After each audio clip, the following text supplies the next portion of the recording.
that we hear the word of God, but we are not transformed. We don't change. We don't tremble. We don't fear. Inanikera sana. Inanikera sana. Inanikera sana. Kwamba tunasikia neno la Mungu, lakini hatubadiliki. Across the board, these are the last days, my dear brothers and sisters in Christ. These are the last days. Doesn't matter how I may try to give you a comfortable word, a word befitting your ears to hear, that these are the last days. Na siku za mwisho haujui utakupata wapi. Haujui simu utaipata wapi. Na mwaliko utaupata wapi. Kwa kwenda kwa Baba. Inanikera tena zaidi. Tunapokea neno la Mungu kwa shangwe, kwa vigelegele. Lakini unapoangalia mioyo yetu, tuko hapo tu. Mitume na manabii waliotuandikia neno hili tunalolisoma kwa mzaha, waliandika kwa machozi, waliandika kwa vifungo, na walilipa gharama kubwa sana kwa ajili ya injili hii. Wengi wao walichinjwa, wengi wao walitupwa kwa bahari, wengi wao walifurutwa. Mtume mmoja alifungwa, Ziti watu wanaotumaji, alifungwa kwa kamba na farasi kakimbia na yeye, akakufa akiwa farasi kakimbia na kwa barabara. Mtume Petro alikufa kichwa kikiwa kimeangalia chini. Alisema nimekubali, lakini msinisulubishe vile mlisulubisha Bwana wangu. I don't deserve kusulubishwa kichwa kikiwa juu. Tasulubishwa kichwa kikiwa kimeangalia chini. That's how expensive the salvation is. Transformation. Leo ni siku ya vijana. Vijana, are you transformed? Do you know your space? Vijana, do you know your roles? Ama unakimbizana na upepo?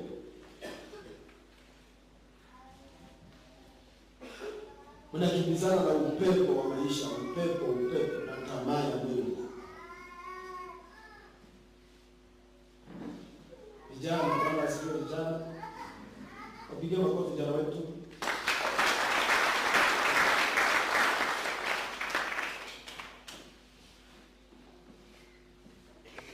Mnakimbizana na upepo, mnakimbizana na mitindo ya maisha, mnakimbizana na mabadiliko ya nchi. What does God say? Neno la Mungu linasema nini?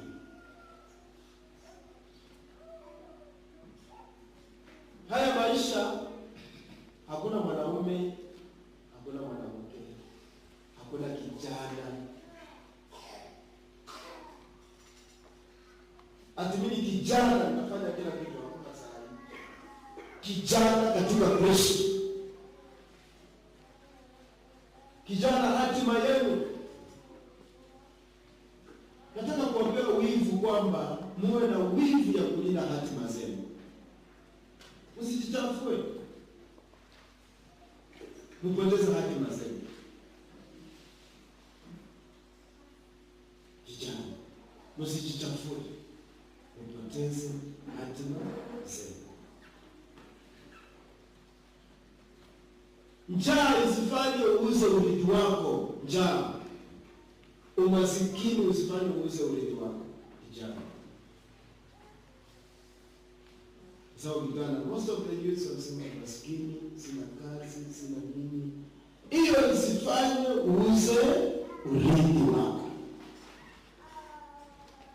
Hata sisi tuko maskini vile. Hakuna mtu anaanza tu na kila kitu. Lakini uwe na wivu ya kulinda kile kiko ndani mwako.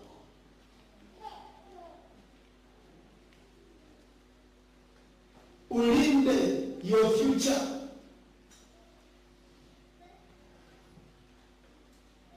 The future is bright in Christ Jesus.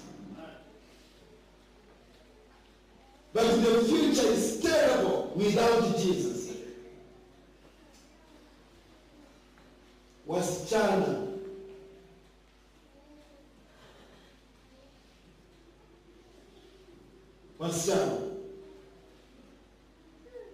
unapotembea na mtu mkubwa wa miaka 50, 60, umekata miaka yako yote. Future yako you will never enjoy.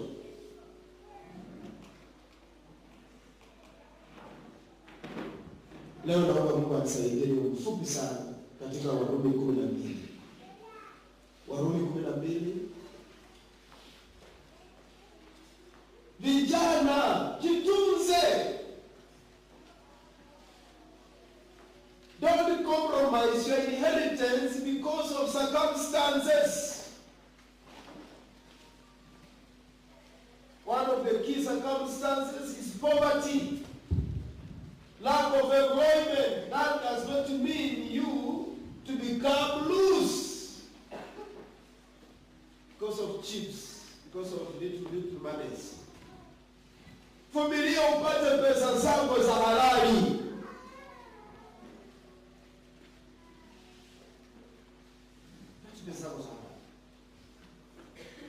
Kuna vijana wanashika wazee wa watu.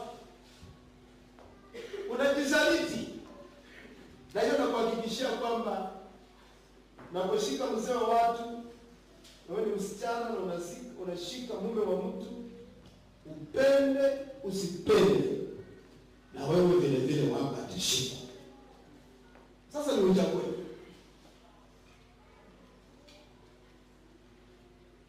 Ni uchague.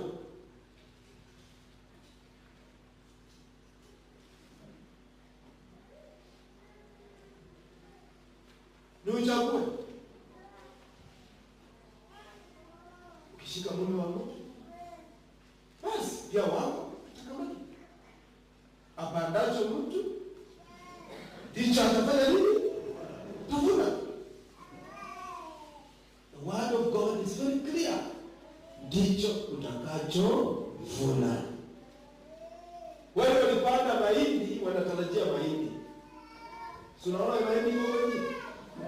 Yes, wanatarajia mahindi. Waliopanda maharagwe wameshaanza kuvuna maharagwe. Ukipanda katika mwili, utavuna katika mwili. Na kuvuna katika mwili kuna uharibifu. Wasana wengi na waombea complications za tumbo. Complications za tumbo. Wengi naombea complications za tumbo. Wengine wanaingia katika ndoa, complications za tumbo. Kwa sababu gani? Waliharibu tumbo. Waliharibu tumbo zao. Walinajisi tumbo zao. Msijane hiyo tumbo yako. Unapoavya mimba, unaavya gavana, unaavya daktari. Utakayepata baadaye utapata kufuta bangi.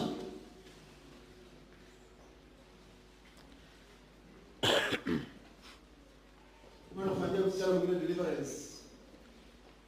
Mke ambaye alipita huko chini.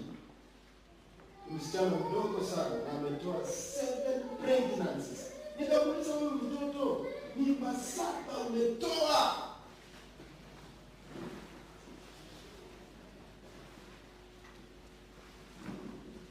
Ulikuwa unafikiri unafanya nini?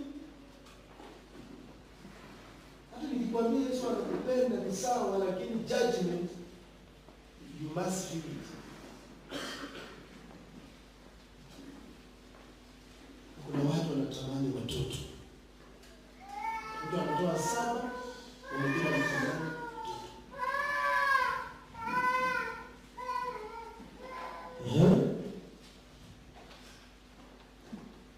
Warumi, neno linasema nini? Basi ndugu zangu, ninawasihi kwa huruma zake Mungu, itoeni miili yenu iwe dhabihu iliyo hai. Toeni miili yenu iwe dhabihu iliyo hai. Wakati mwili wako unanajisi hekalu la Mungu. Transaction ya mwili kutoka kwa mwili mwingine. Once those two bodies match, you are sharing. Huyu mtu akwa amebeba mapepo fulani, wewe pia umebeba mapepo fulani, mnapokutana mnaingia katika maagano. Na hiyo transaction, like the Bible says, is one of the toughest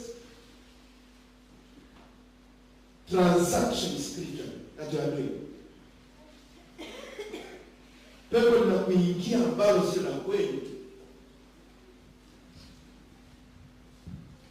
Na hatima zinaibiwa pale. Hatima zinaibiwa katika usherati. Ndio naona kama kuna pepo saa hii dunia nzima. Pepo hili linasumbua mpaka makanisa. Pepo la usherati. Hapo ndio shetani anaiba hatima yako haraka sana. Within seconds hatima inakwenda. Hatima ya Suleimani ilikwenda kwa sababu ya usharati. Hatima ya Samson ilienda kwa sababu ya usharati. He was a mighty person. A mighty man who can bring down 10,000 men. Wanaume. Hatima yake ilianguka tu, ili promotion tu within seconds. Kwa kama mtu kanaitwa tu Delila. Na macho ikamuolewa. Wakati unafanya msharati kijana, macho inaibiwa. Macho, kazi ya macho ni kuona mbele. Macho inaona hapa. Wakati unakosa macho, hauoni mbele. Wakati unakosa macho, Samson alilia sana. Taa zinazimwa, nyota zinazimwa wakati mwili wako na unajisi. Jina lako linapotezwa katika rada ya kimbingu. Katika rada ya Mungu, unapoingia kwa usharati, nyota yako inazimwa. Kwa hivyo utaanza kuishi maisha ya kupapasa. Watu wakubwa, wakati unakuwa implicated katika a sexual immorality, my dear friends, business will never be usual again.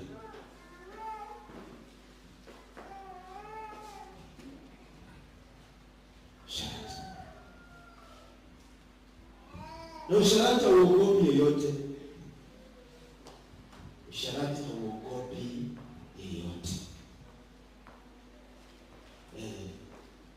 Hata sisi wahubiri, hata mimi mhubiri, mtumishi, mtu anakuja tu, unamwangalia ni shetani kabisa ni shetani. Shetani tu anakuja. Sema bishop, tumishi, niliota niko na wewe Kampala.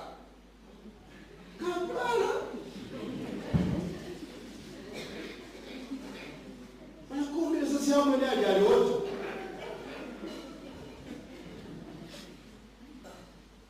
Habari sasa yao mwenye hakumrata nyuso mgumu. Kizazi hiki watu wana nyuso, hakuna uoga chini mwenye sasa alifahamu aliota.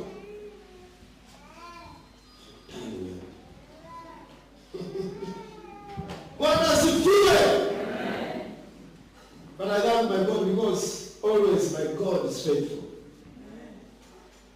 kitambo akuje nimeshajua. Bwana ndiye mtu kama yeye atakuja. Na hii ni jibu lake.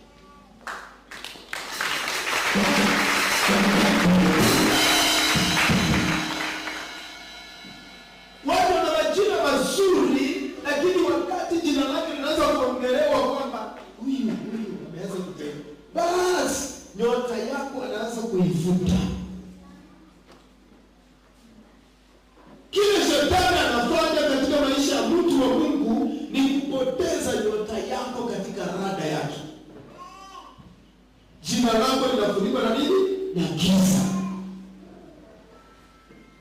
Nani?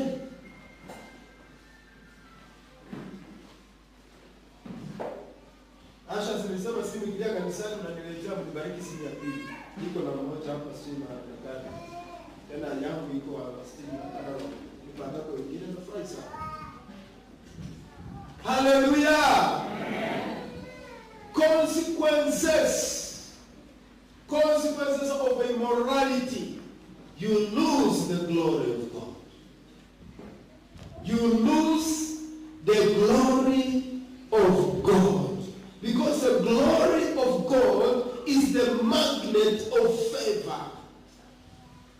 Glory of God, you can write, is the magnet of favor. Magnet in spark. Wakati una utukufu wa Mungu, let me tell you how you can enjoy the glory of God. You don't struggle in life. Things just align themselves. When you are with the glory of God, things just align themselves. Hallelujah. Mtu aseme katika jina la Yesu, ninatubu kuuza mwili wangu kwa madhabahu sikujua. Natubu matendo yangu ya ujanani, nilifanya nikiwa mjinga. Sasa Mungu nisamehe, usinipite. Safisha nyota yangu. Na vijana wa kanisa hili ni vizuri mnifuatilie sana, kwa sababu ni nyinyi nataka nisaidie. Kwa sababu maybe wazazi wenu walimesa up. Nataka niwasaidie so that your future will be bright and you enjoy. Mimi nikikusaidia uwe na good health, what's the problem? Nani ata-enjoy? Ukiwa na good health, who will enjoy that good health? Ukiwa na favor, who will enjoy the favor? It's yourself. It's yourself. So, alikuwa nakusema hapo ubiri. Nilikuwa nasema kwamba ninapata wamama ambao ninaombea, wawe wamama, wawe wazee, wengi ambao wanaumia. Nimechangia hao nyota yao, maisha yao kuporomoshwa. Unapopoteza utukufu wa Mungu utaporomoshwa. Andika hiyo. Unapopoteza utukufu wa Mungu unaporomoshwa. You are demoted in the spiritual realm.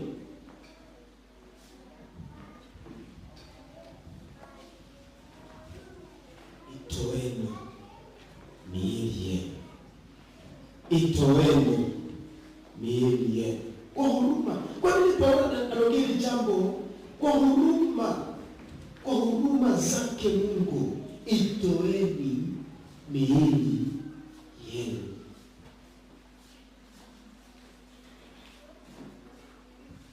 Ukiangalia na nafasi kwa 3:17, miili yetu ni hekalu la Mungu. 17, mtu akiharibu hekalu la Mungu, mtu huyo Mungu atamharibu. Kwa hivyo most of us,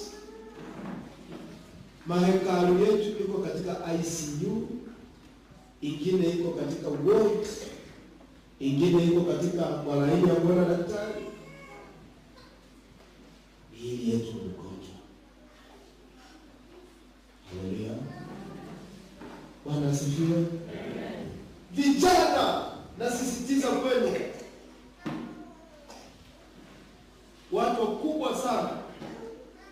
wakubwa sana, famous names, you do research,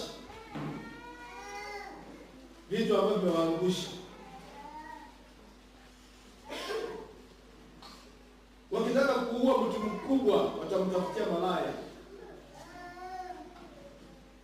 wataplant wanawake katika maeneo yanapitana, they will plant. That's why ukienda katika security sector wanasema spy mwanamke is very accurate. And they are planted all over. Unapenda kwa bar, wale unaendana kwa bar, unapata mbaya sana. Unapata mbaya. Kwa sababu ukienda bar, huyo mtu katika kila bar kuna spy na tena atafute kazi kama nani? Kama barmaid, si ndio? Kumbe si barmaid, ni spy. Na tutanganya ni jize kwamba leo nakununulia 10. Na hata leo naweza kukupa 10,000. Lakini nijize nimelala usingizi. Haliwezi nikafikiria huyu ananipea pombe ya nini na ananipa pesa ya nini. Kumbe ni spy. Haleluya. Vijana tuinue mikono. Vijana. Nataka vijana wale hawajaoa na wale ambao hawajaoa na wale wanakuja kuinua mikono yenu. Wale hawajaoa wote inua mikono. Sema katika jina la Yesu. Nataka mkono kabisa. Unaona vile mnashindwa kuinua mikono kwa sababu mmekula vya wenyewe. Sasa mnataka kuinua mikono kwa sababu mmekula ya wenyewe kabisa. Inua mkono kabisa. Sema Bwana Yesu. Nisaidie kulinda ujana wangu. Na nitapigania ujana wangu. Na sitakubali katika jina la Yesu mtu kuiba ujana wangu. Kwa sauti sema Bwana Yesu. Bwana Yesu. Nisaidie. Nisamehe kwa kuchafua, kwa kuharibu maagano ya ujana.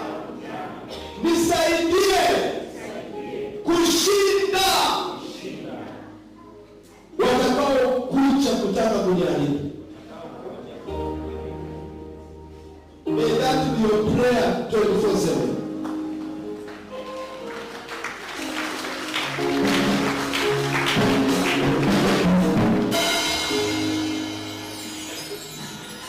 Vijana. Hakuna mtu ataishi maisha magumu. Sisi tuishi maisha magumu sana. Sometimes haikuwa permission ya sisi kufanya dhambi. Tupate pesa. Maana we struggled step by step with God. With God. We undergo that process. Kuna mbele siku moja shetani alikuja kwa hii kanisa. Shetani alinitembelea kwa hii kanisa in form of a human being. Na akasema, I want to bring millions to you, Bishop. And I don't want you to pray. I want you to take you to Nakuru. I want to buy you. I'm going to pay a house in Mare for 10 years. Lakini sitaki wewe uombe. Kazi yako utakuwa unakuja tu mara moja kwa mwezi. Unaongea hapo na watu 30 minutes na unaenda. Na ukikuja kwa kanisa tutaweka hapo fridge ya matunda ya all kinds of juices. Na in fact aka propose committee. Sio kama mwalimu kweko. Akasema kwamba tunaweka nyama, watu wanakuletea tuliva na nyama na chapati. Unakaa tu kwa ofisi kukula na wanaambia Yesu asante.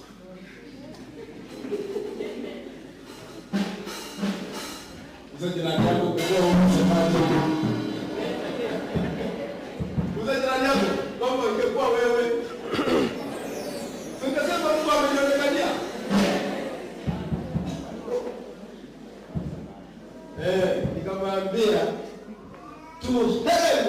agenda. To hell. Potelea mbali na agenda yako. Waniwekee tangi hapa ya kuweka manyama. Ataweka hapa friji kwa kanisa. Kweli kweli huyu Mungu tu akuja apate kwa kanisa kwa friji hapo ya nyama. And the man is serious. It's very serious. Ameweka tai kama yangu kidogo. Very serious. Pale na agenda ya mtumishi. Kama vile ndugu yangu, shetani anakutumia na atakuua. The man hakuchoka. Tumekuwa tumeenda kesha kule Kisumu. Niko kwa kesha na anaenda kwa mke wangu kule Serikali. Na anaambia mke wangu, mumuulize ati mama, nimeambia mtumishi nataka nikutoe hapa. Nataka nikupeleke wapi? Mare. Nataka uumie, uishi tu maisha soft. Nyumba iko na kila kitu, fridge ya nyama na TV. Wewe unakaa tu na kuangalia TV. Ukitaka juice unatoa tu na kunywa, ukitaka nini. Lakini mtumishi kitu yake si mzuri. Sasa nikitoka kesha tunataka kumkazie. Mwambie mimi sitaki hiyo.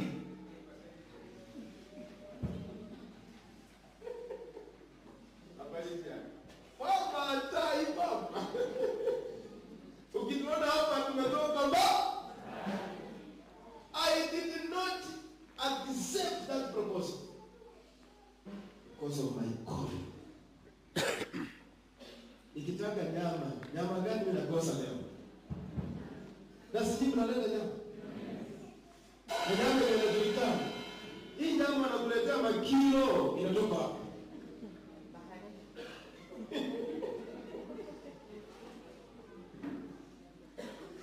The man was serious. Alienda kwa mama over 3 times. Nikamuita tano. Kamwambia agenda yako ndio agenda. Mimi siwezi enda naombi, naona rudi nyumbani kwa familia yangu. Agenda yako ni nini? Agenda yako ni nini? Ati mimi nataka maisha magumu. Maisha magumu. Kila kitu kina wakati wake.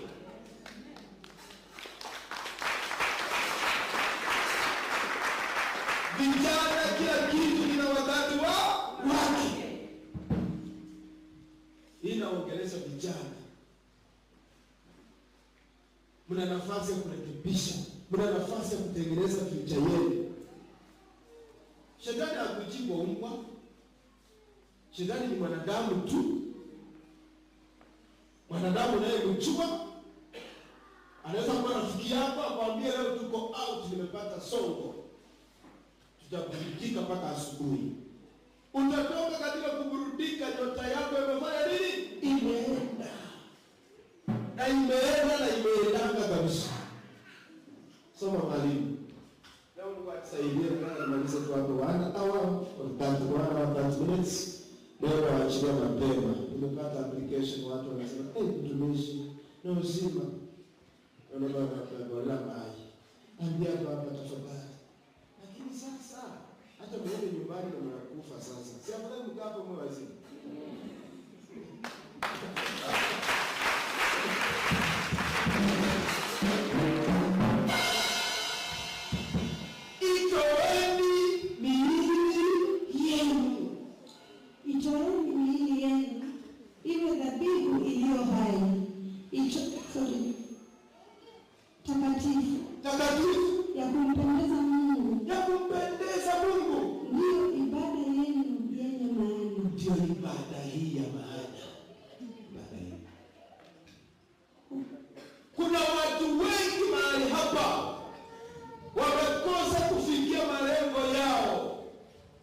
Kwa kuchanganya miili yao.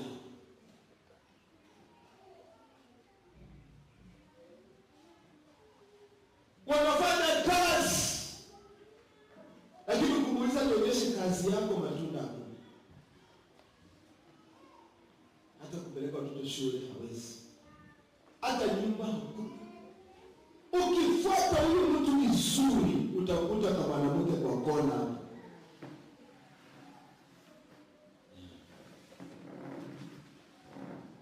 Ya jirani, hiyo ndio injili.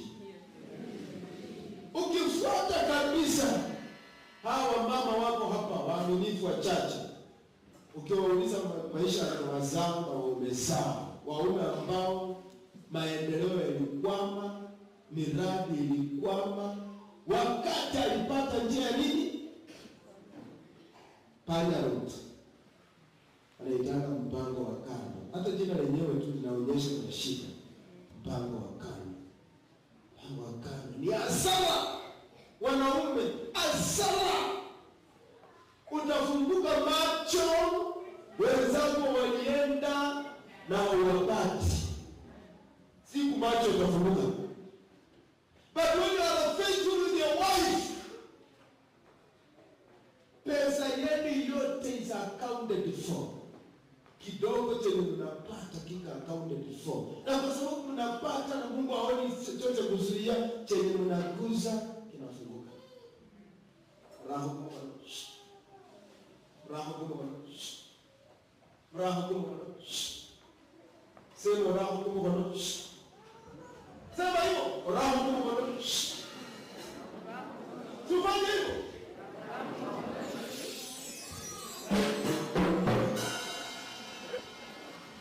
Wazee, mpango wa kando ni hasara. Hasara. Na utaanza kusikia wengine wivu wakiendelea. Sara tu.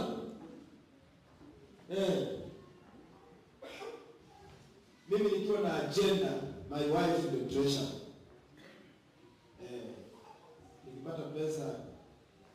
Nikipata pesa zaidi ya 10,20, yeye ndio treasure wangu. Amen.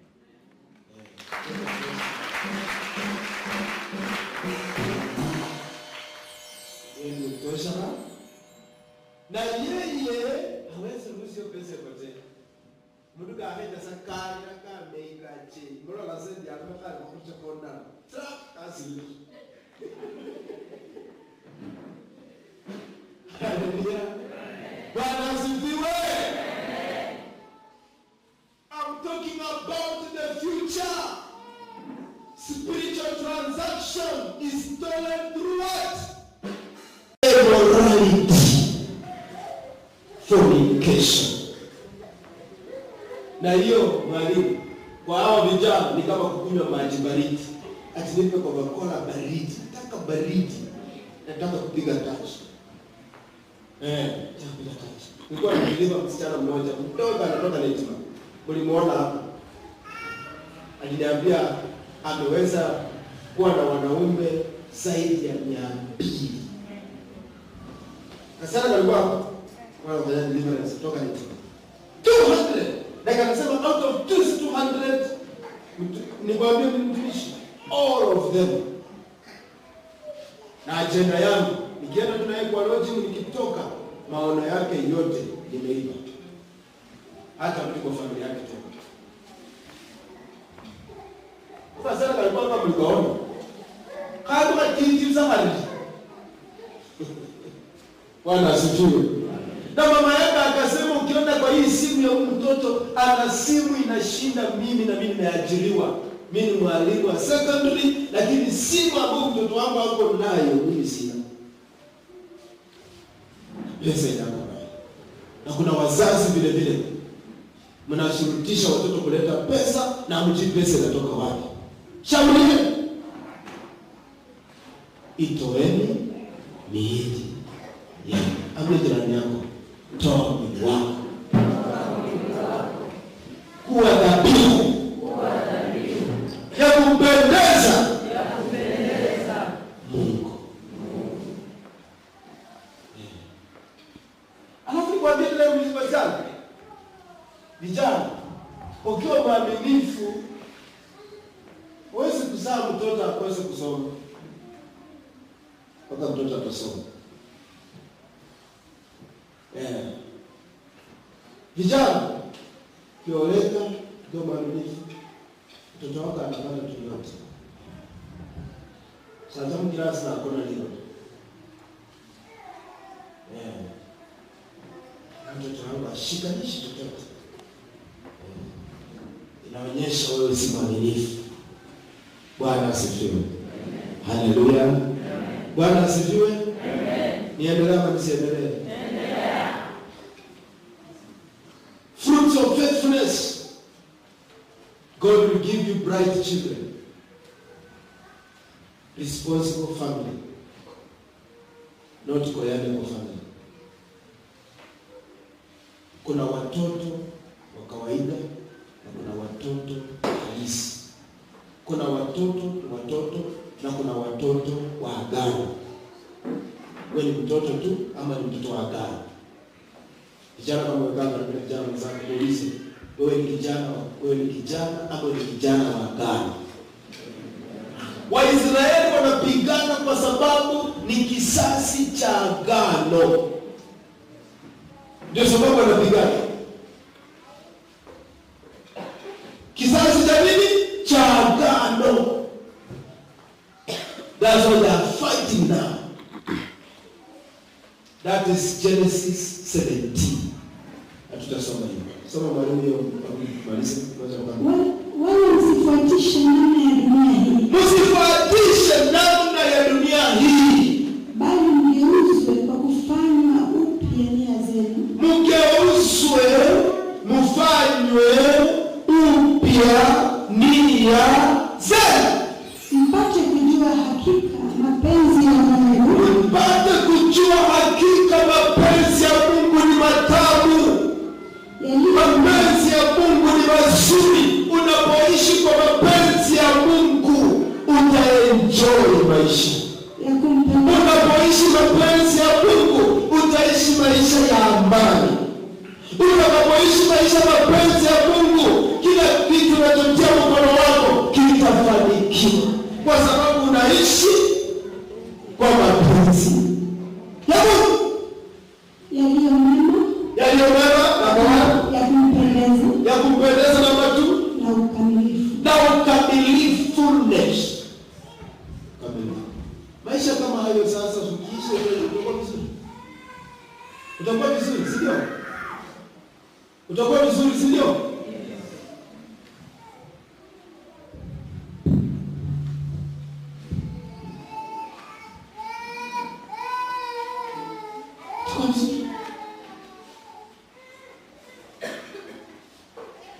Kwa hivyo naambia vijana leo, kwa sikio vijana, shida mwili kusukume kufikisha wapi? Ambia wewe mwili, I am in charge of you. You are not in charge of me, I am in charge of you. Hawezi kuniangusha mashini. Praise God. Amen. Praise God. Amen. Amen.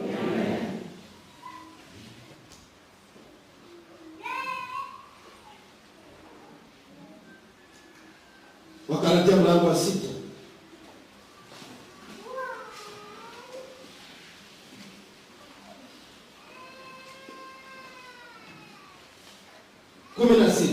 Wagalatia 6:16.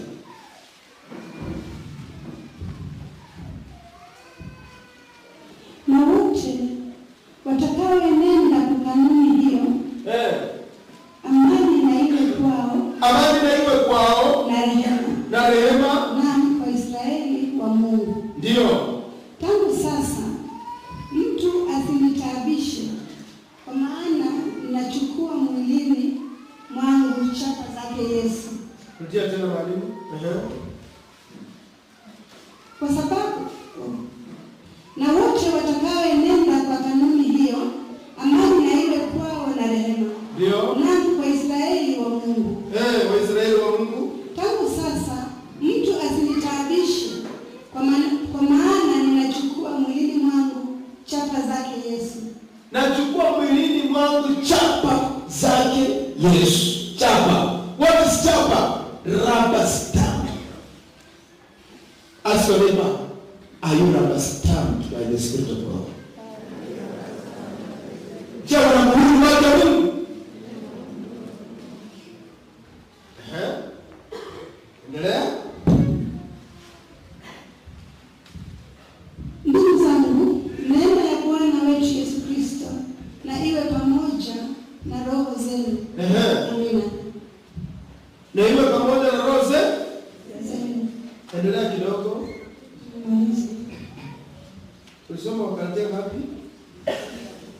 6:17.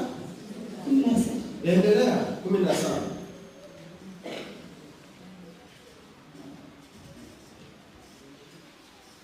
Na wote watakaoenenda kwa kanuni hiyo, amani na iwe kwao na rehema.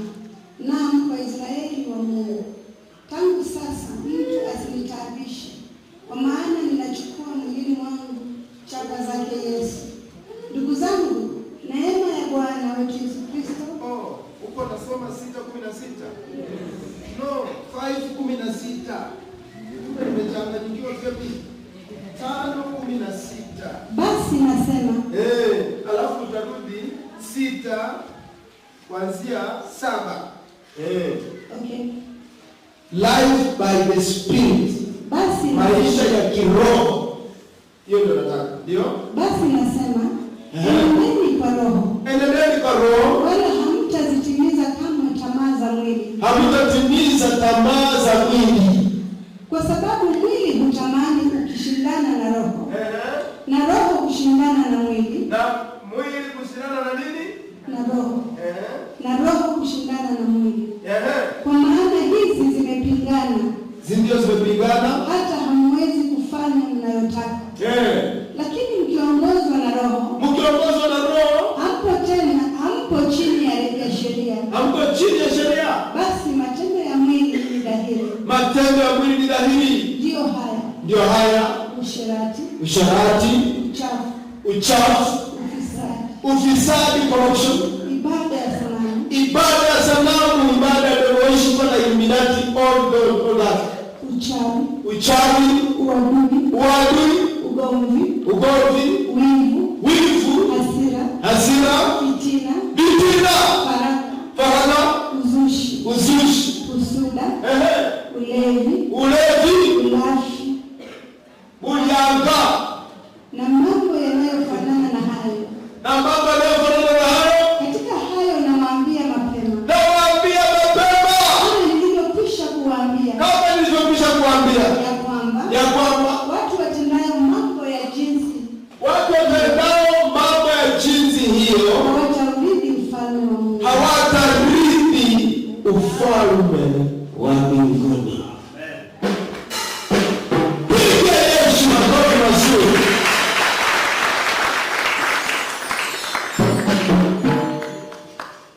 Vijana umesikia? I'm talking about youths. Ukifanya mambo kama hayo, sahau mbingu. Sahau nini? Mbingu. You are a candidate of Jehannam. A candidate of what? Jehannam. Msidanganyike. Mungu hadiakini. Hapana, endelea hiyo 5 kwanza. Tusikie matunda ya roho ni nini? Nataka hiyo matunda kwa vijana. Lakini tunda la roho ni nini? Upendo, furaha, uzangafu, amani, uvumilivu, utu wema, kuvumilia. Vijana wengi hawataki kuvumilia. Wanataka vitu vya haraka. Wacha niwaambie vijana, ukipata songo Prado na kioni black, akupeleke kwa nyumba ghorofa na pesa anatoa. Wewe ndio sacrifice ya kulipa hiyo pesa.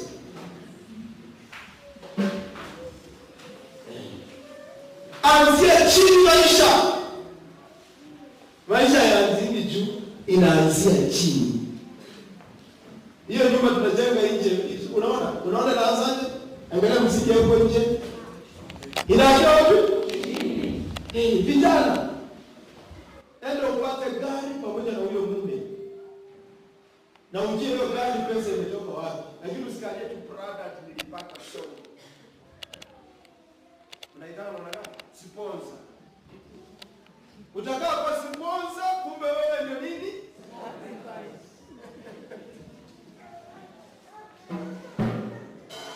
Bwana asifiwe sana.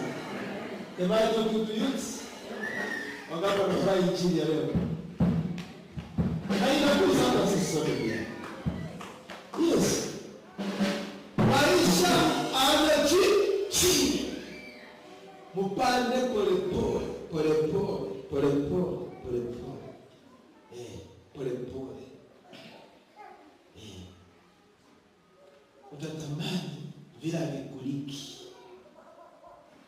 Utakula vya damu, baadaye ni damu yako utataka. Leo lakini mweke mikakati pamoja. Mweke mipango yenu. Muombe pamoja. Mulime pamoja. Mufanye biashara pamoja. Musefu pamoja. Nimepata sponsor. Ukienda na yeye, alafu nasikia wazazi wanaambia polisi. Polisi wanawaambia wakati mwingine, because kazi ngumu. Because hakele kachile au kie chiwe akijasa bikele hakele mapile mushimu.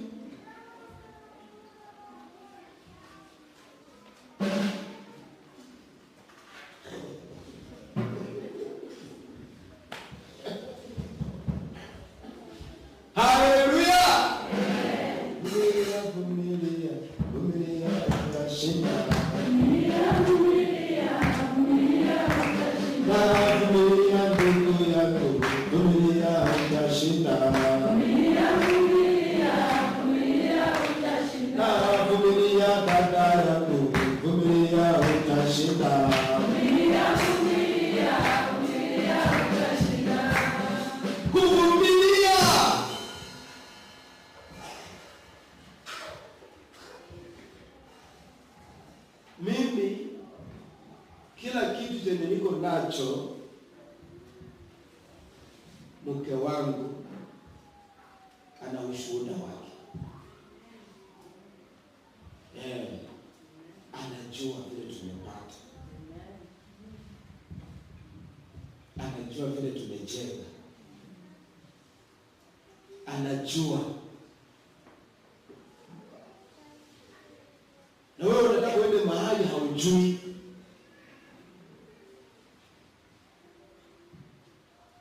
Ati umefaulu. Hakuna kufaulu.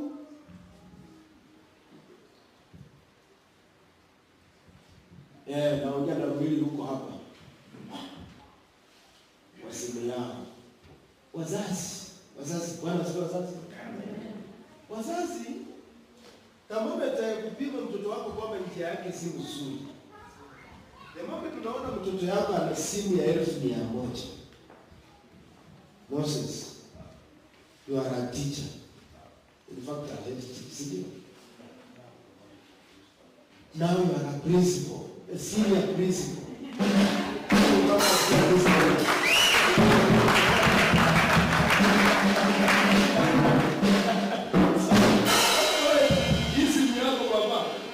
That's for example. Sio ni hadi nataka tu kuongea na wazazi hapa.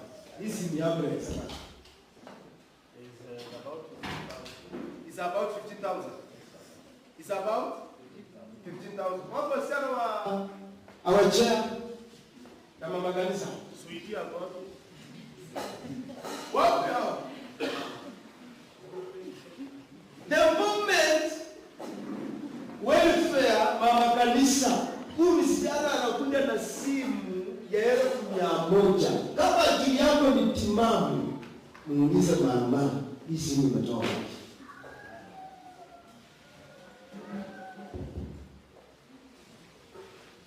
$200 ati iko na kila kitu.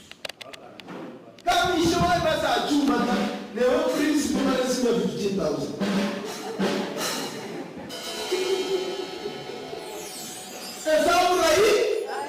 Inakuonyesha huyu mtoto anashi. Vijana wasifiwe. Ninawapenda sana. Nawapenda sana. Nataka nyinyi vijana wa revival, maombi yangu kwenu ni mmiliki map. Mmiliki map. Ukiona maagizo haya, hii map iko kwa mikono yako. Any nation you are required to see, any nation you are required to work in. Sisi wana revival, we are beyond Kenya. Wana revival, sema wana revival. We are beyond Kenya.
hakuna mlango utawazuia kupita hapo.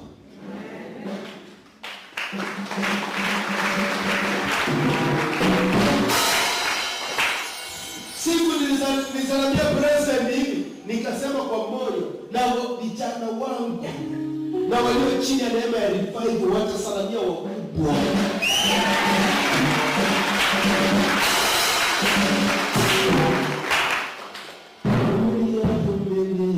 Vumilia utashinda. Vumilia ndugu yangu, vumilia utashinda.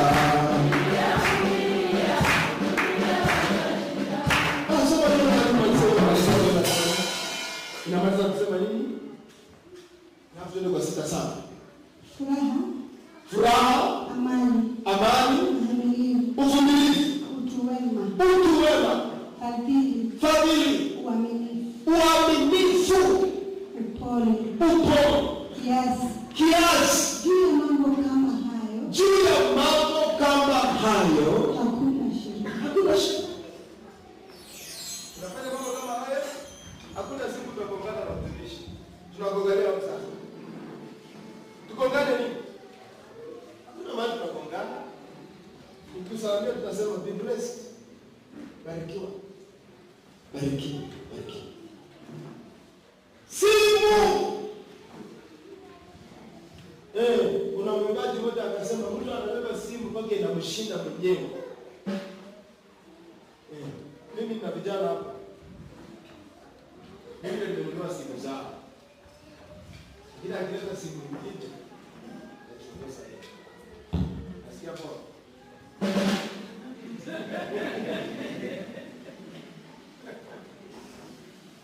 Bwana asifiwe kanisa. By the grace of God. Wazazi ni wajibu wako. Unaona mtoto anaanza kujiperfume. Anasimama akijiangalia ndio kila masaa. Mama wewe, mama Bwana asifiwe. Unaona tu mtoto wako msitane kila saa anakaa kila saa.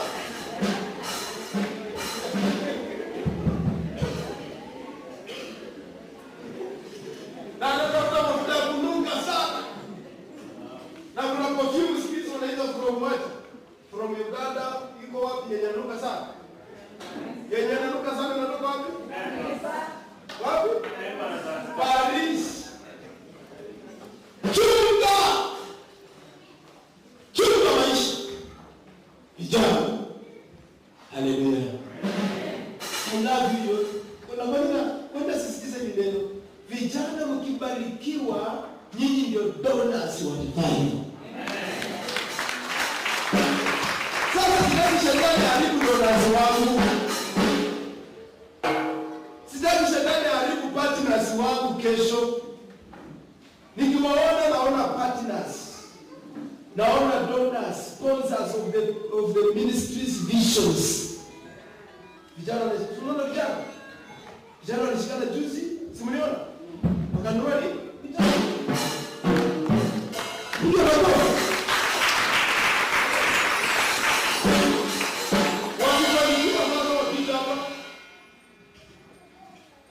Sisi hatukuandika application US kupata mitamu. Vijana.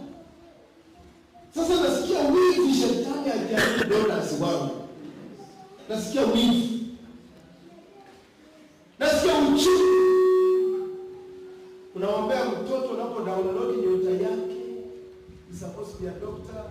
Ukidownload he's supposed to be a professor, engineer. Ukimwangalia hivi. Mtoto mnalia. Mwingine anaonekana mahali. Unasikia bitterness.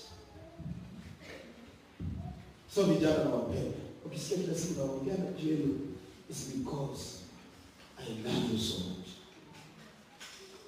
I want you to be a responsible generation. The answer of this country lies with you. The future of this country lies with you. Kama si Gen Z sasa hivi tungekuwa tunalipa ushuru mingi.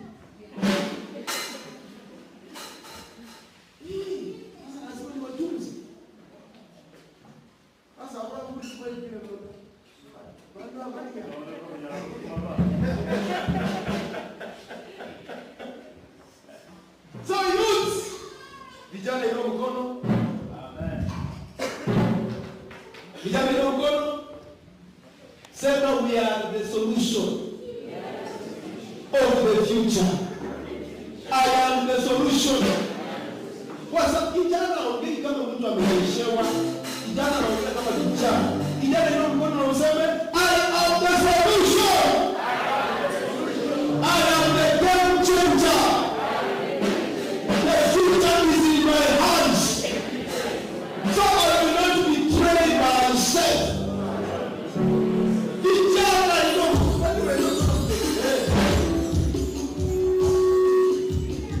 taking care of yourselves. Taking care of your bodies. Taking care of your bodies. Taking care. Umetoka kusia.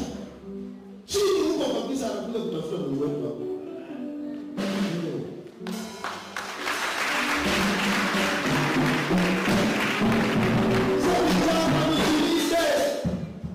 Vijana kufanya nini? Vijana tunawapenda. Vijana tunawapenda. Mtumishi wenu nawapenda.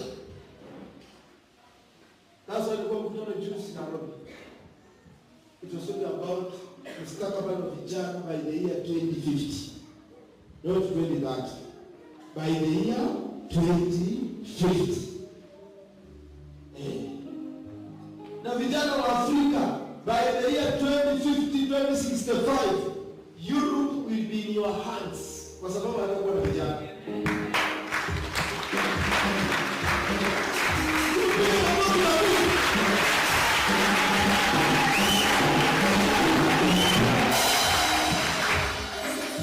That's what I'm saying.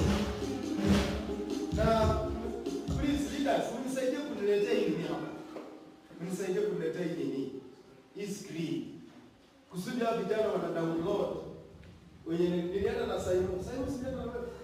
Nina Simon na Emmanuel kwa Nairobi. Mna download na mnaonyesha vijana wenzenu kuna coordinate by the year 2050. Hawatakuwa na vijana lakini watakuwa Afrika. Kumaanisha Afrika miaka ijayo nyinyi ndio mtakuwa kusema.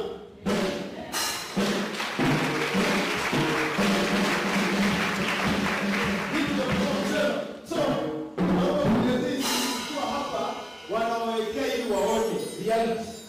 Ni research iko certified by United Nations. Sio information ya wajinga. Ni information imefanywa na wenye akili na imethibitishwa. Kwamba by the year 2050, 2060, continent ambayo itakuwa na vijana wengi ni Afrika. Na continent zingine zitakuwa kuja kwenda kufanya kazi kwao. Kwa sababu kwao kuna vijana hakuna. Hallelujah! Amen. That's all for Jesus.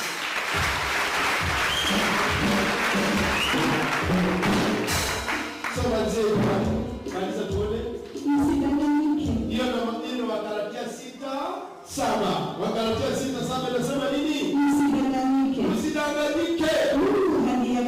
Mungu hana akili. Kwa kuwa chochote apandacho mtu ndicho atakachovuna. Chochote apandacho mtu ndicho atakachovuna. Maana yeye apandaye kwa mwili wake. Yeye apandaye katika mwili wake. Katika mwili wake atavuna uharibifu. Katika mwili wake atavuna uharibifu. Bali yeye apandaye kwa roho. Yeye apandaye kwa roho. Katika roho atavuna uzima wa milele. Katika roho atavuna uzima wa milele. Unataka kuvuna nini vijana? Vijana, unataka kuvuna nini? Vijana, unataka kuvuna nini? Wakama wanataka kuvuna uharibifu. Unaona?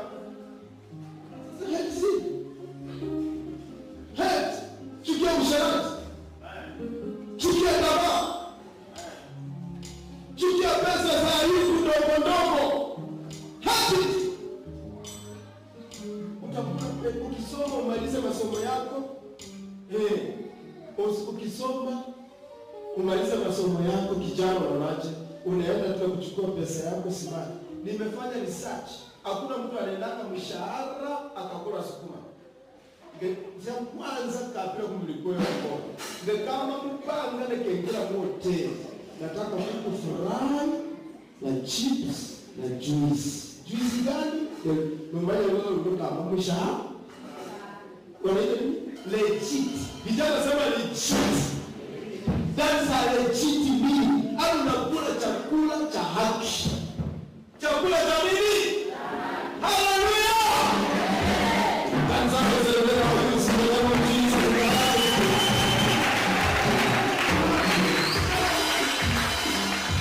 Yesu kwa Jesus hata kama ni chironi chinga kama nasema kukula the next stop is our hotel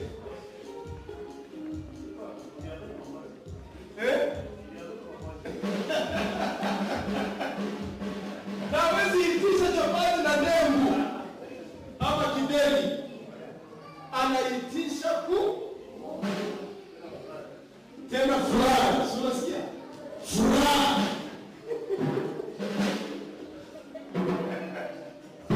Unalaja vijana wanaona kudua kula furaha, wacha ndio vijana kula furaha.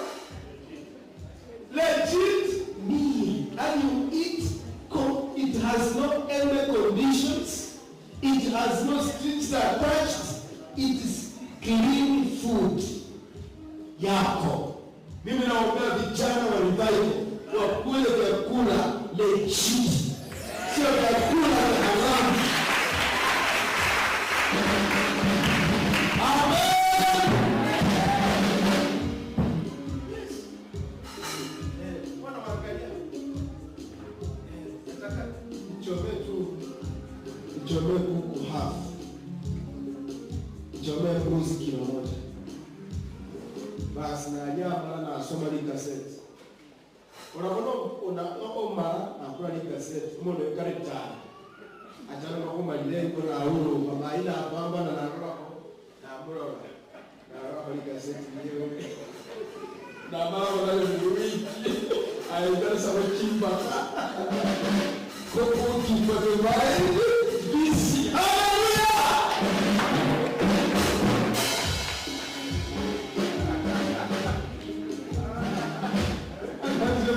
When you eat a legit food, you enjoy.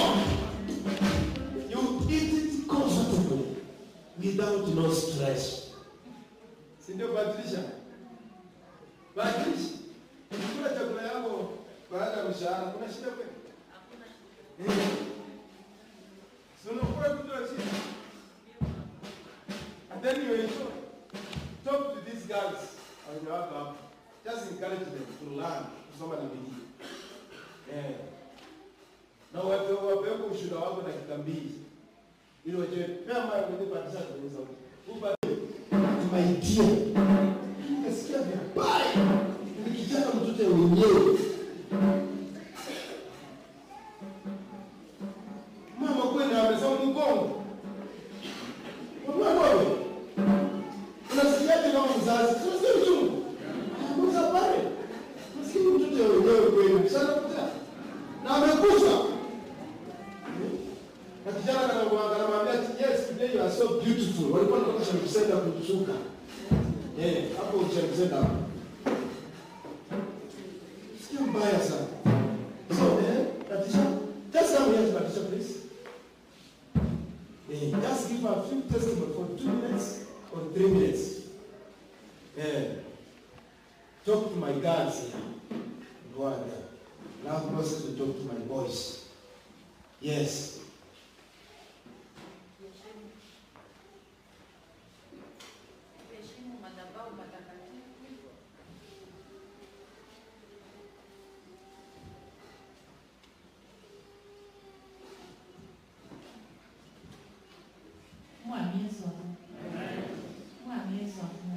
Speaking Kiswahili and English because of our people who are watching us for all to enjoy. Praise God. Amen. Praise God once more. Nikiheshimu madhabahu matakatifu, ofisi ya madhabahu na washirika. Bwana Yesu asifiwe. Kwa majina ni Patricia Nyongesa,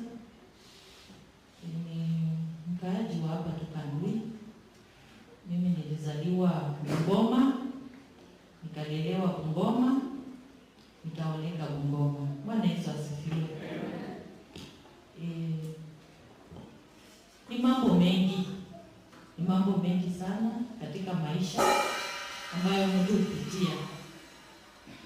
Kama mimi nilipitia mengi, lakini Mungu akakuwa wa huruma na wa neema na akakuwa mfadhili mwema. Bwana Yesu asifiwe. Wakati tulikuja huku, sisi kuzaliwa kwenyewe ama ancestral home ni kule kunaitwa Navakholo. Baba wakakuja wakafika kabla, na baba akakuja mpaka huko Kandui, sehemu za Samoya. Kwa hivyo katika maisha yangu hayajakuwa mepesi, na wakati niliingia hapa Revival niliona Mungu amenionekania, na nilifunzwa mambo mengi sana kupitia kwa huyu mtumishi. Mtu mwenye alinielekeza kwake alikuwa dada yangu ambaye ni kazi, lakini hayuko hapa. Alichomoka akaenda kwa sababu ya masharti mbalimbali ambazo huenda ni ngumu kwake, lakini mimi nikashikilia, mtumishi akanishikilia, na ndiposa ninang'aa hivi. Nilikuwa nalia kwa sababu gani? Wakati tulikuwa tunasoma village yetu, tulikuwa tunaambiwa ya kwamba mtoto msichana hastahili kusoma sana. Bwana Yesu asifiwe. Mtoto msichana hastahili kusoma sana. Na wazazi wetu walikuwa wakali na walitutia pia moyo. Wakasema muonekane kama nyota ya village. Bwana Yesu asifiwe. Na tungekuwa teketeke, ama wazazi wetu wangekuwa teketeke, tungechomoka pia njiani. Lakini Mungu alikuwa mwaminifu, akaniwezesha, nikasoma, nikamaliza.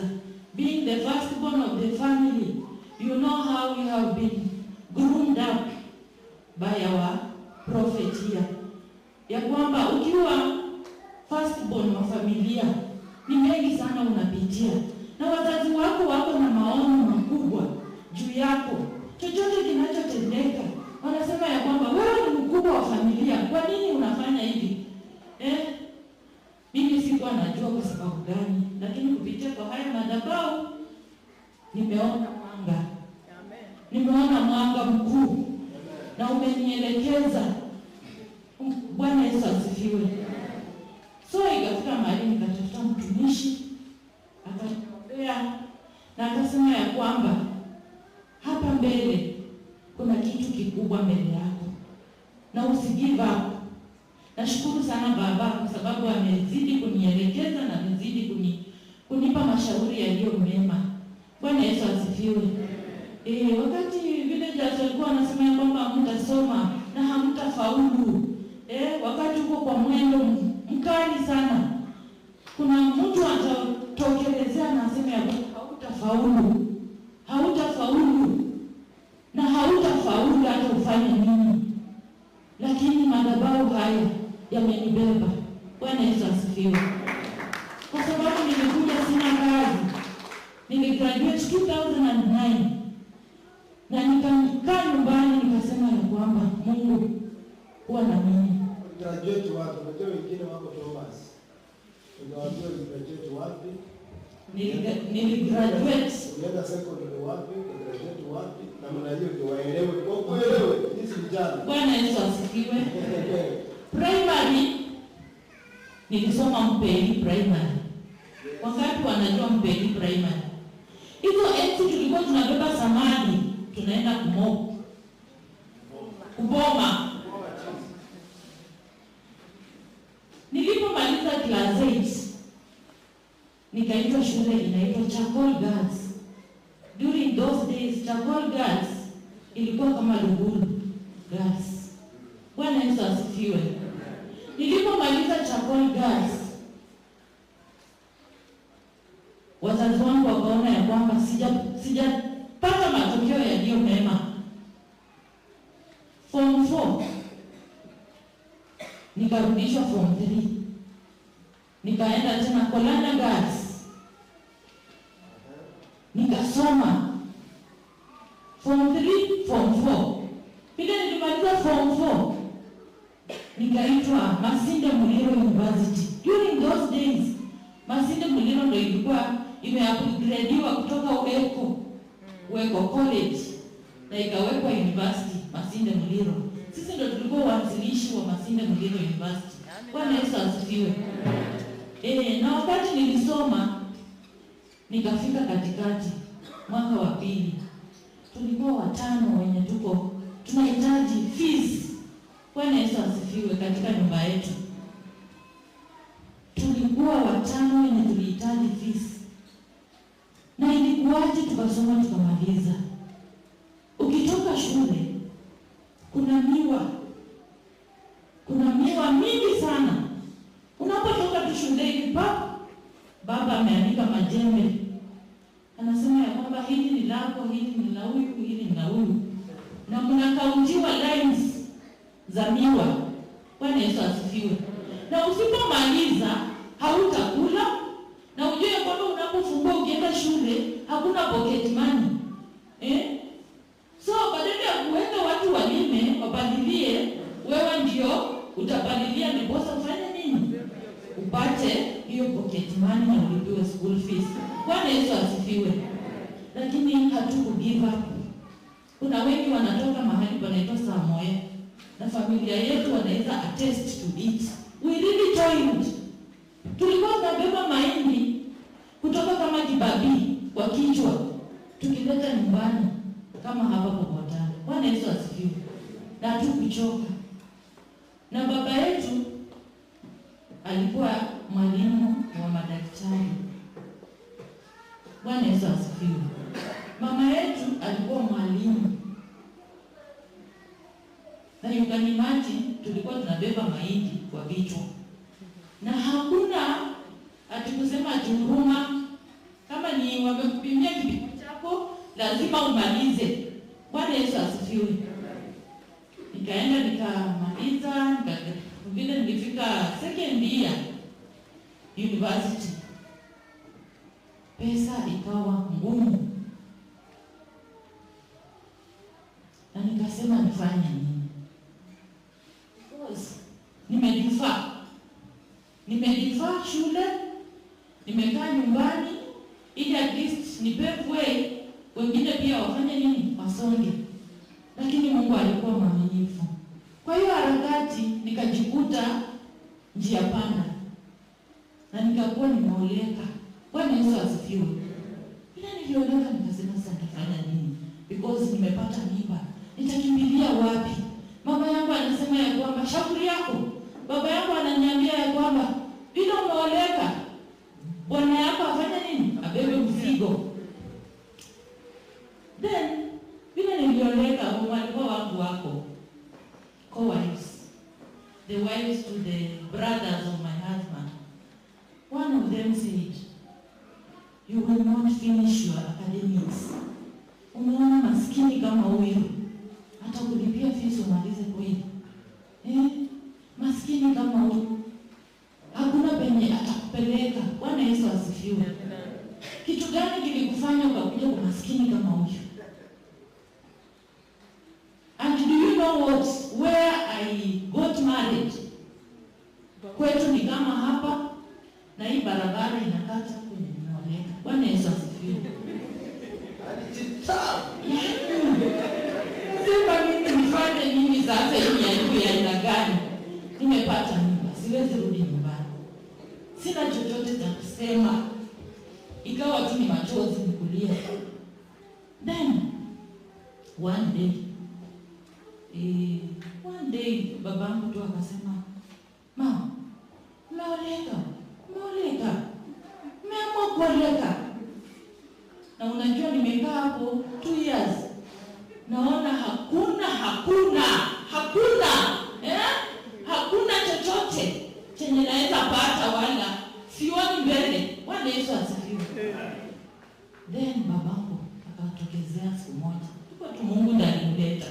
Akasema, mwana mtoto wako anahangaika. Kwa nini unaacha mtoto wako anahangaika? Baba akasema, mama, umeoleka, umeamua kuoleka. Umeacha kusoma, umeamua kuoleka. Bwana Yesu asifiwe. Nikasema hapana baba, nilikukosea. Nilikosa sana katika maisha yangu. Na kama ni kuoleka, kama ni mtoto hata akae, lazima nimalize, nikamilishe kosi yangu. Bwana Yesu asifiwe. You can imagine how Satan can be, how the devil can be a liar. Nikasema kama ni mtoto, wacha baki, lakini niende nimalizishe kosi yangu. Bila nilisema hivyo, baba akalipa fees, akanitafutia accommodation, kila kitu, na nikaenda nikamaliza. Bila nilimaliza siku ya graduation, nilikuwa mimi, mzee wangu na wazazi wangu. Kwa sababu gani? Waliosema ya kwamba hautamaliza waliaibika. So ukiwa na maono, na tumebahatika tuko katika madhabahu haya, tafuta uwekezaji ulio bora kutoka kwa baba. So mimi nikamaliza, nikagraduate, nikarudi nyumbani. Tena tuna imagine narudi tena village pale nilipotoka. Nikasema what can I do? Sasa nikajiambia kwa roho yangu, sitakaa pale, nitakuwa naondoka kila asubuhi. Sijui nitakuwa naenda wapi, lakini nitakuwa naondoka kila asubuhi. Kwa avoid maneno. Bwana Yesu asifiwe. Bila ninaondoka asubuhi, sijui nitaenda wapi, lakini Mungu alikuwa mwaminifu. Nilikuwa napata at least kakibarua kenye katanipa shilingi 150. Bwana Yesu asifiwe. Na shilingi 150 ilikuwa ni pesa mingi ama kidogo? Ilikuwa mingi kidogo. At least kupush siku ipite. Lakini sasa hivi kwa shilingi 150 hakuna kitu utafanyia. Lakini kwa hiyo hali, 150 ningenunua sukari, ninunue chumvi, ninunue mafuta, ninunue na sabuni na nirudi nyumbani. Then it was like usiku umefika, tunatumia bado kandili. Nani anajua kandili? Kandili toba ile ufanya tobe zima. So hata chumvi, ukienda kwa jirani kuomba chumvi, ama kwa one of your shemejis kuomba chumvi, anakwambia kwamba mimi sio duka. You can imagine, just chumvi. Mimi sio duka. But at the end of the day, I used to cry, my dear ones. I used to cry. Bwana Yesu asifiwe. Mpaka siku nyingine nilikaa chini, now that wameniambia kwamba umegraduate na hakuna penye unaenda, nilikuwa najipa ujasiri. Singekuacha, by the way. Singekuacha. Hatuniambie kitu ya kunichoma roho. Nitakupiga kwa mmoja. Bwana Yesu asifiwe. Bwana Yesu asifiwe. Singekuacha. Hiyo uchungu singekuacha. Alisoma tu, lakini hakuna penye utafika. Nitakwambia, siku nyingine nikamwambia kwamba wewe unajilinganisha na mimi. Mpaka usome, ufike kama mimi, ndiposa nitakuwa kama wewe. Lakini kama mimi niko huko mbele yako, tutapambana. Bwana Yesu asifiwe. Then nikafika mahali nikasema, Mungu unisaidie. I used to cry. Siku nyingine nikawajikuta nimesob yangu yote mpaka malazi meloa. Then it was why God? Why? Mimi nimesoma nimemaliza. Wewe unajua safari yangu ya kusoma vile ilikuwa. Kwa nini nisipate kazi? Nikatafuta mtumishi. Nikaleta makaratasi zangu. Akasema hapa mbele kuna kitu. Bwana Yesu asifiwe. Bwana Yesu asifiwe. Mungu ni mwaminifu. Na vile nilienda nika-apply kazi, ikawa ya mapambano. Na whoever thought, mwenye alifikiria yeye ndiye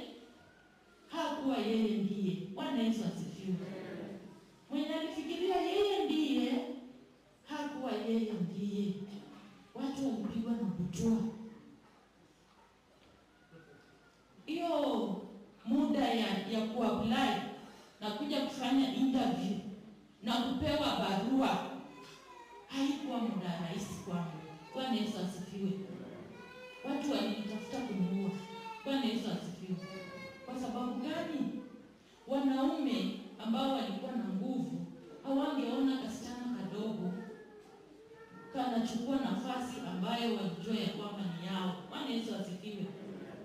Na hapo kasichana kadogo ndiko kalichukua hiyo nafasi. Bwana Yesu asifiwe. Kwa hiyo harakati nilienda mafichoni. Nilijificha wapi? One of my cousins ambaye ni senior prosecutor somewhere akasema kuja Eldoret ujifiche huko tukitafuta kazi nyingine. Ila alinificha, watu wakapambana, wakanitafuta kweli, hawakuwaipata. Bwana Yesu asifiwe. Siku ya mabarua kutoka, I'm telling you, those people fainted. They never knew I can take that chance. Bwana Yesu asifiwe. Na nilikuwa naambia Baba, uniombee tu. Kokote niliko, uniombee. Licha ya chochote, changamoto na magumu ambayo napitia, wewe niombee tu. Na Mungu alikuwa mwaminifu. Bwana Yesu asifiwe. Nikapokea hiyo barua. During those days tulikuwa tunawaita kama dio. Nikapewa hiyo barua, nikaiweka kwa mfuko, nikauliza waziri, sasa hii barua tunakuja lini orientation? Kaniambia wewe kaa chini, utulie, mtapata mwaliko. Bwana Yesu asifiwe. Na ndiposa nikawa jinsi nilivyo. Bwana Yesu asifiwe. Amina.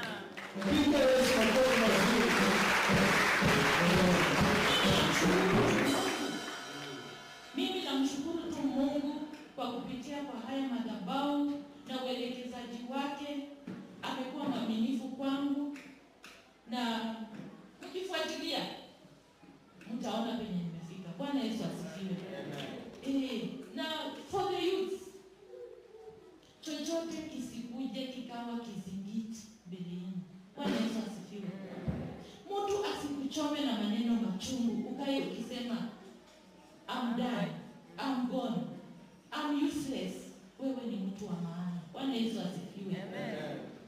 Chochote kisije kikawa kizingiti mbele yako. Mimi nilikuwa najiambia kwamba ukikuja na kunichoma mambo machungu, nitakupea pia machungu. Bwana Yesu asifiwe. So that I don't carry you. Usikweli kwazo kwangu. Bwana Yesu asifiwe. Asante Baba. Amen. Mungu Yesu asifiwe. Kali kama kali. Siwezi maliza. Hata siwezi maliza nikienda mpaka kwa maneno ya ndoa yangu. Siwezi maliza. Bwana Yesu asifiwe. Mungu amenibariki na mume, amenibariki na watoto 4, na amekuwa mwaminifu.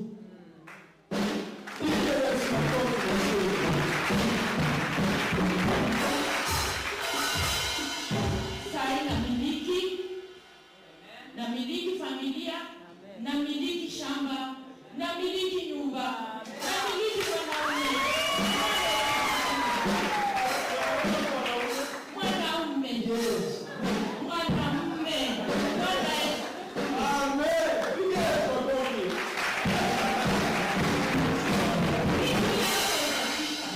Siku yako itafika. Yes.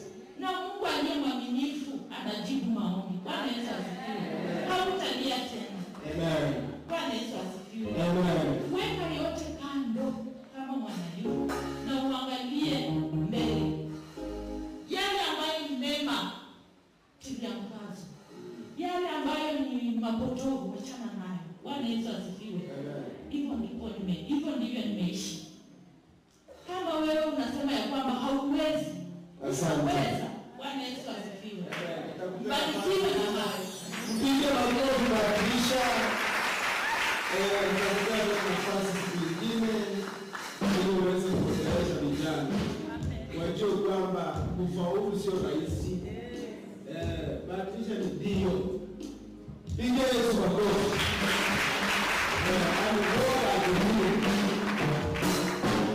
What are the cheo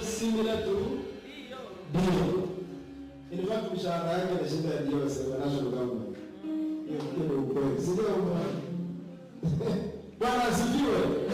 Asante. So kabisa na tutakuwa na wakusha kama upande wa wasichana tunapata walimu wenye wako hapa nyuma na different categories so that we encourage our youth. Na nitakuwa naomba kwamba mnawaambia story yenu ili vijana waache vitu vya haraka. Kanisa ni sawa ama si sawa?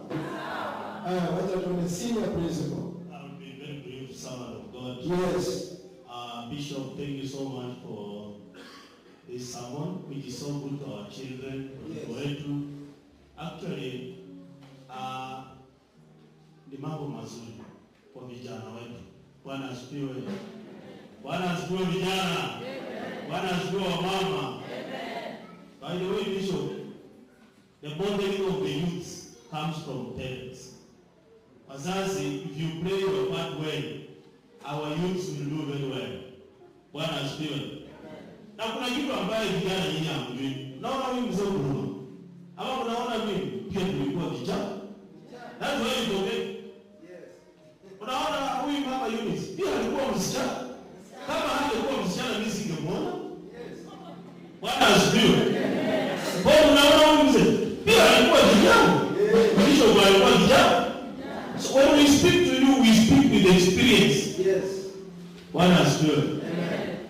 If it's passing exams, pia tulikaa kwa dawati, kaenda high school, na kaenda college.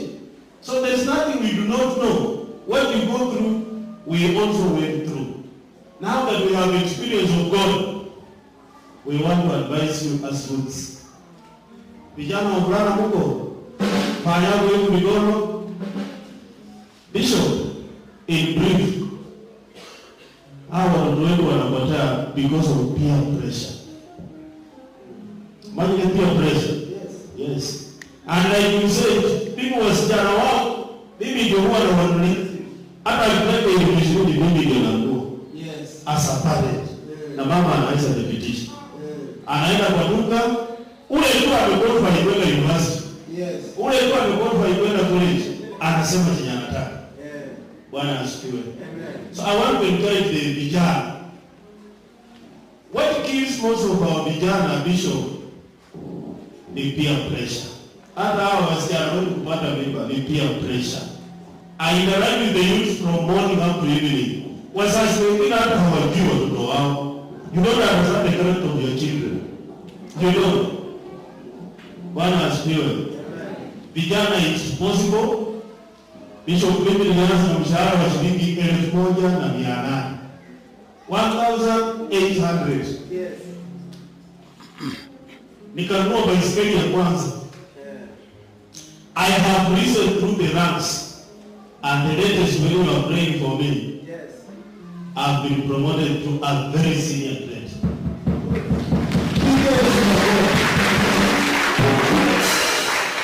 It is possible. Ilianza na 1,000, lakini sasa hivi nikisema yeye napata utashangaa. Bwana asifiwe. If I decided to nikitaka ninunue Harrier, I just walk naenda kununua Harrier. Wajana hizo action. Hizo ni magari madogo. Hizo small vehicles. Sasa unaona hapa. Sasa unasemaje? Yes. Wajana hii magari ya shilingi milioni 1.5. If I wanted a good vehicle, my Harrier would be packed outside. It must come. Na mwisho, wazazi let's play our roles. Hao watoto kuwa wazuri inategemea aina ya mzazi. Bishop, na mwisho mimi niliitwa shule ya Kamachani. Watoto wangu wasome shule kubwa. Kuna wale wanaenda national school, kuna wale wanaenda kubwa na kuna wale wanasoma na machache. Na nikaambia msichana wangu, mimi church elder, msichana yangu. Nikaambia mtoto yangu, yaani mimi principal, nimeitwa na principal wenzangu niambia mtoto wangu, yaani sesi. Ati mtoto yangu alipatikana na kunywa chakula. I'm church elder. Yale nilifanya kwa hiyo shule, ilifanya huyo mtoto, what I did as a parent, I collected the my daughter, Na wale wote wakatoka hiyo ofisi, principal anasema tuite maaskari, kozi ilikuwa imebadilika ilikuwa watu 100. Na msichana anasema baba sitawahi rudia. Matokeo yake ilikuja anaenda wapi yule? Basi.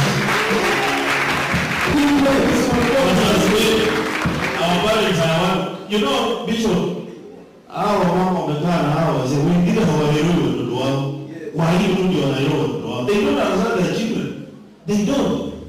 Hata wengine wamwambie huyu mtoto ameanza kula madawa ya kulevya, anasema huyu wangu hawezi. Ukiona mtoto wako anaanza kuwithdraw, akifika nilikuwa nataka kushukuru mama Eunice. Anasema na kwa hiyo huyu mtoto huwa anajificha tu hapo ndani. Anaenda anamtoa, yeye haelewi huyu mtu ameanza klasi nyingine ambayo sio nzuri. Mtoto hataki kukaa na wewe, anaenda kujificha. Vijana, it is possible. Kama ulisoma na una kazi zako, don't give up. Yes. Bisho kuna wale ambao hawajapata kazi. Kama mimi nilipata, na sio ndio utapata. You will get. Hatukumaliza shule tukapata kazi. Tulitembea tukatafuta kazi na Mungu akafungua. Tunaombea vijana wetu Mungu awalinde. Msianze mambo ya wasichana na wavulana mapema, and the problem is with you parents.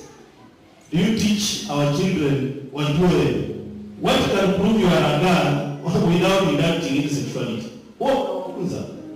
So that they know girls, so that they know their boys. Wavulana hao watajuaje hao wavulana na hao kamili? Huwa mnawafunza. Do you tell them? Mnaanza kutumikika hapo, mnaachilia watu wengine ndio wanaofunza, marafiki zao ndio wanaofunza. And that's now when they then start beating our children, our daughters and boys. Revival Prophetic Healing Ministries, we have a very good spiritual leader who has taken up the role of praying for our children. That is us. 90% ya mtoto ambaye ana discipline inatoka kwa nani? Kwa mzazi. So wazazi pia mtusaidie na watoto wetu, it is possible. Ikiwa tunawaambia tusiende hoteli, lakini kama nimetoka mshahara wangu kweli, kama nimetoka na balance inasoma hiyo vizuri, ndio unaweza kununua nyama nyumbani, upeleke ingine shule, ile ununue kwa matatu, imebaki zinaweza enda na sio vizuri, ile ni modeli kuenda na wewe mahali fulani. Ile ni vizuri. Sio hiyo wanapiga na spina kuangukia mahali pazuri. Hizo ndio nafasi nzuri tunatakiwa watoto wetu wavulana na wasichana. M-Pesa yako ukiwa na simu kama hii na M-Pesa yako ni mzuri, unaweza jirudia airtime. Sio? Tunaombea vijana wetu. 90% ya watoto ambao wamepotea hii simu ndio shetani. Hii simu ndio maneno mengi. Vijana wetu. Hizo tumesoma daraja la Spanish system. Hapo tu ndio unajua unaenda mbinguni hapo wewe mbinguni. Upase kishanga na zile kupika tifu. Mungu amani awalinde vijana wetu. Yeye ndio mainjinia wa kesho, yeye ndio madaktari, muwe wavumilivu, mvumilie na mkue mbele ya nchi. Mkaweze kubarikiwa. Amen. Simama sote kwa jina la Yesu. Asante mzee Baba kwa kubariki na kwa ramani hapa juu kwa jina la Yesu. Mungu pray for you. Simama. Nataka nijana wote kuja hapa. Pray for you. Unasia sana. Hata shetani alipo shetani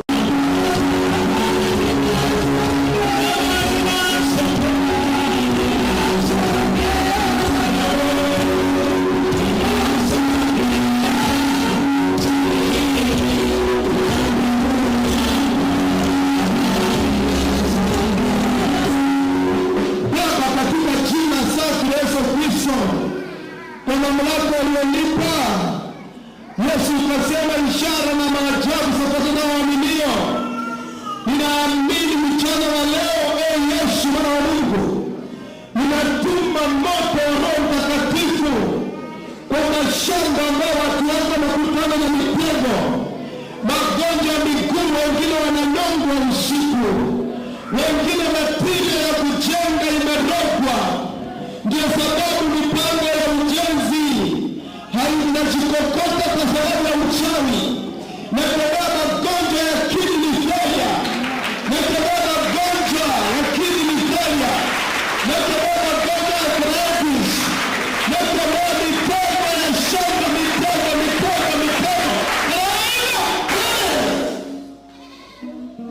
Kwa mamlaka ambayo nilipa Yesu Mwana wa Mungu, ninang'oa kila aina ya uchawi, majoka na purugenge. Ninaoa sasa, ninakemea presha, nakemea magonjwa ya mgongo, nakemea magonjwa ya kupara, zinakemea stroke.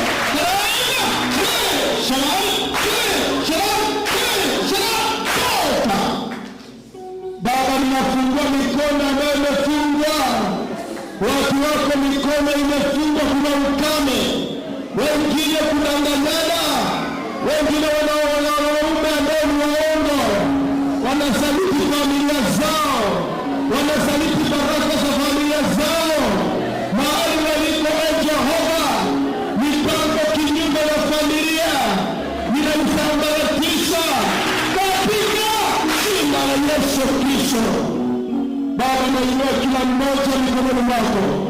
Wewe ni Jehova Rafa, Mungu unayeponya. Wamekukimbilia wewe wasiaibike. Tasema njooni kwangu na mshika mizigo nami nitawapumzisha. Baba yangu, ninakusihi ukaweze kutembelea nyumba za watu wako. Wengine usiku hawalali, wanagombana mpaka asubuhi. Na achilia amani katika hizo nyumba. Wengine wanazozana kwa kutokuwa na uaminifu. Baba, naomba uaminifu katika ndoa za watu wako. Baba, nafungua milango iliyofungika. Wengine maisha yao yamekwama, wengine wamekatalia nyumbani kwao. Baba yangu, naachilia kibali na mfalme. Wengine wanapotoka ni mchafuko, wanapotoka ni vilio, wanapotoka ni mchafuko. Baba yangu, naachilia neema. Baba, rejesha hizi familia. Baba, ponya watu wako. Ondoa kutokuelewana. Ponya ndoa ambazo zinazozana. Ponya ndoa ambazo zinazozana. Maana Mungu ulisema wawili ambao walipatanisha wanadamu wasiotenganishe. Wengine wanafanya kazi mahali kuna ilizi, kuna madhabahu mbalimbali. Ninaiahirisha kila madhabahu ya giza, ya bahari ya Ashera, wengine makundi ya Zebuloni, wengine wana nguvu za unabii. Ninachoma ilizi zote. Sherai, ilizi, choma, ilizi, choma, mitego, choma, noa, mitego, pasoma, mayai, pasua, mayai, pasua, ugali, noa,